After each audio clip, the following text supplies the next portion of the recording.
एक गांव में 3 लड़के रहते थे, राम, श्याम और राजू। तीनों के पिता काफी अमीर थे। तीनों का बचपन बहुत अच्छे तरीके से गुजरा था।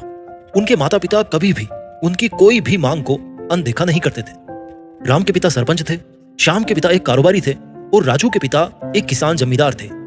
छोटी उम्र से ही उन सबको लाड प्यार ने ऐसा बना दिया था कि उनको ना तो मेहनत का पता था और ना ही उनको समय की परवाह थी।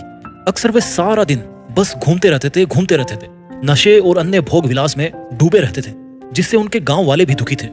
सरपंच और बड़े लोगों के बच्चे होने के कारण उनकी कोई शिकायत कर पाने की हिम्मत नहीं करता था, जिससे उनका मनोबल और बढ़ गया था। एक दिन उनके गांव में बहुत तेज बारिश हुई, जिससे सब लोगों को नुकसान हुआ, जिसमें इन तीनों के पिता भी थे। लेकिन इतना कुछ होने के बाद भी उनके बेटों का वही हाल था। वो बस घूमते रहते, नशा करते, भोग विलास करते।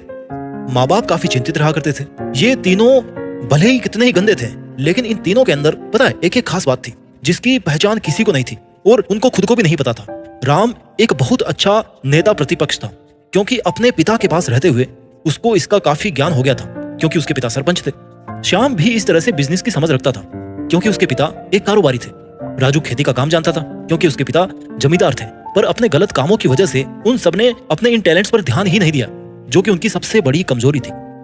इस तरह से इनकी बदमाशियों को देखकर इनके पिताओं ने इनको सीख देने की सोची। तीनों पिताओं ने आपस में बात करी और उसका एक हल निकाला। तीनों पिताओं ने अपने अपने काम अपने अपने बेटों को सौंप दिए, जिससे उनको समय की कद्र का पता लग सके। तीनों के पिता ने एक वसीयत बनाई, जिसमें यह लिखा था कि 1 वर्ष के अंदर इन तीनों को 10 लाख रुपए कमाकर देने होंगे, जो बिना किसी गलत काम के कमाए गए हों। और तीनों को अलग अलग स्थान पर रहना था। इन तीनों को 5-5 लाख रुपए भी दिए गए, ताकि उनको अपना काम स्टार्ट करने में दिक्कत ना हो। पहले तो सब खुश हो गए कि भैया हम आजाद हो गए, हमको पैसे मिल गए। और ऐसा सोच करके इन्होंने फिर से काफी सारा समय मौज मस्ती करने में लगा दिया, जिससे इनका नुकसान भी हुआ। इस तरह से 6 महीने गुजर गए। फिर उनको एक दिन अचानक से एहसास हुआ कि अगर हम शर्त हार गए तो हम अपनी अपनी जायदाद खो बैठेंगे। धीरे धीरे उनकी चिंता बढ़ने लगी। एक दिन वो इसी उधेड़-बुन में एक पार्क में बैठे थे और कुछ डिस्कस कर रहे थे कि उनको एक छोटी सी लड़की मिली। वो फूल बेच रही थी और साथ में पढ़ भी रही थी। तीनों जने उस लड़की के पास में गए। तभी राम ने लड़की से बोला कि बेटी आपकी उम्र क्या है? लड़की ने जवाब दिया कि मैं 12 साल की हूं अंकल। इतना सुनते ही राम ने आश्चर्य से पूछा कि आप इतने छोटे होकर खेल नहीं रहे हो? इस पर लड़की ने जवाब दिया कि मेरे पापा की मौत हो गई है और माँ बीमार रहती है, इसलिए मैं ये काम करती हूँ। ये सुनकर राम ने अपना पर्स टटोला। उसके पास जो भी पैसे बचे थे वो उस लड़की को देने लगा। तो लड़की ने बोला, अंकल आप भी फूल ले लो, मुझे बहुत खुशी होगी, क्योंकि अगर मैं आपसे फ्री में पैसे ले लूंगी तो फिर मेरा पढ़ाई में मन नहीं लगेगा, मैं कामचोर बन जाऊंगी, क्योंकि यही समय है जिस समय मैं अपना भविष्य लिख सकती हूँ। राम ने उस लड़की से सारे फूल ले लिए और तीनों घर लौट आ गए। उस फूल वाली लड़की की बातों का उन तीनों दोस्तों पर बहुत गहरा प्रभाव पड़ा। रात में तीनों उस छोटी सी बच्ची के बारे में सोचते रहे और उन्हें एहसास हुआ कि वो तीनों कितने गलत थे। तीनों ही दोस्तों को एहसास हुआ कि उनके पास आज भी 6 महीने का समय है अपने पिता के दिए हुए काम को पूरा करने का और भविष्य बनाने का। इसी दौरान सबने सोचा कि अगर बचे हुए समय का सही उपयोग करें तो अभी भी बहुत कुछ किया जा सकता है। इस तरह से बाकी दोस्तों ने भी सोचा और दूसरे शहर में आकर काम तलाशने लगे।